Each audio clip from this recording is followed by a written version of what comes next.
Kasi basta't mayroong pakikisama, di maiiwan sa pag-unlad, lahat tayo ay sama-sama. Pantay-pantay, walang lamangan, benepisyo sa karamihan. Ang pagpusan ay katulad ng mga daliri sa iyong palad. Liga na, salubungin natin ang kahanda ng pagbabago. Kasama si Maranta Mundong para sa bagong Manileño. Bagong umagang paparating, bagong pag-asa para sa lahat. Maliwanag na bukas para sa Maynila, hindi na malayong masilayan ng lahat.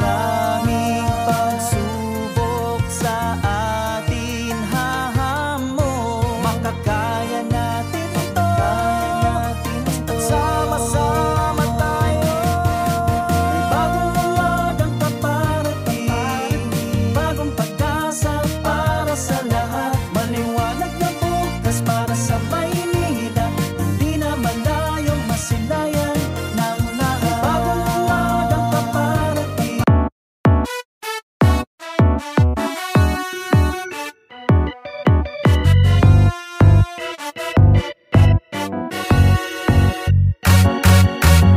Heto na ngayon ang superhero ng masa, hindi basta-basta at kinakaya-kaya. Kaya taga Maynila ay humahanga sa ganda talino niya, siya ay bidang-bida.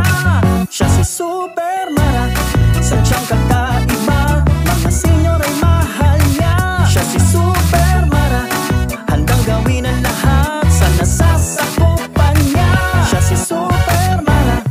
Sinilang na ang Maria Clarang may lahi ni Malakas. Siya na dating lembot-lembot ay handa ng ilabas. Ang gawain na dati ay para lamang sa lalaki, di ba naman pwedeng ismulin ang pangalan nitong babae. Siya ang bida sa larangan na wala kang masasabi, mapapawaw ka sa galing, ibang klaseng dumiskate. Di papapigil kahit bilbil ng gigigil, pawis-pawis mang kilikili, di uurong sa gawain. Siya yung modernong girl, matulungin sa kanyang kapwa, handang maglingkod sa bayan, lalong-lalo sa Maynila. Single parent pati senior winner sa kanyang kalinga, madaling lapitan si Miss Mara, tunay at hindi lang boka. Inspirasyon niya sa trabaho ang kanyang ama't ina, mapagmalasakit siya sa kapwa, lovable charming si Miss Mara. Siya'y butihin na misi, sa lugar niya dapat malinis, sa galing ni Mara walang mintis. Etong na ang Siya si ating bida. Super Mara, sadyang kakaiba, mga senyor ay mahal niya.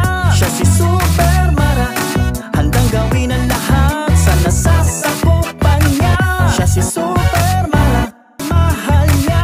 Siya si Super Mara, handang gawin ang lahat sa nasasakupan niya. Siya si Super Mara.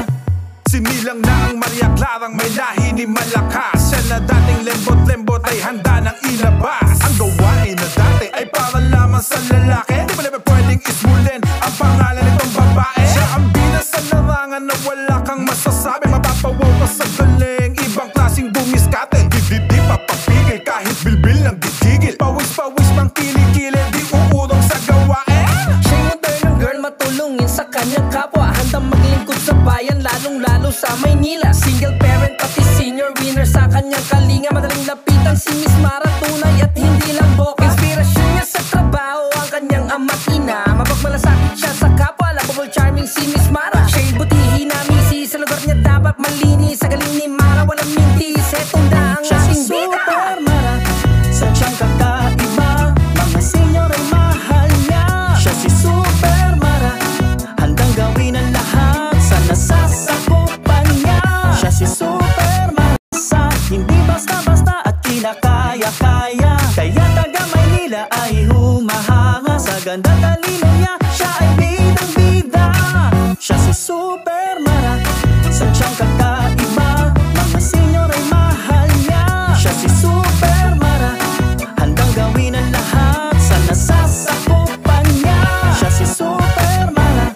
Sinilang na ang Maria Clarang may lahi ni Malakas. Siya na dating lembot-lembot ay handa ng ilabas. Ang gawain na dati ay para lamang sa lalaki, di ba naman pwedeng ismulin ang pangalan nitong babae. Siya ang bida sa larangan na wala kang masasabi, mapapawaw ka sa galing, ibang klaseng dumiskate. Di papapigil kahit bilbil ng gigigil, pawis-pawis mang kilikili, di uurong sa gawain. Siya yung modernong girl, matulungin sa kanyang kapwa, handang maglingkod sa bayan, lalong-lalo sa Maynila. Single parent pati senior winner sa kanyang kalinga, madaling lapitan si Miss Mara, tunay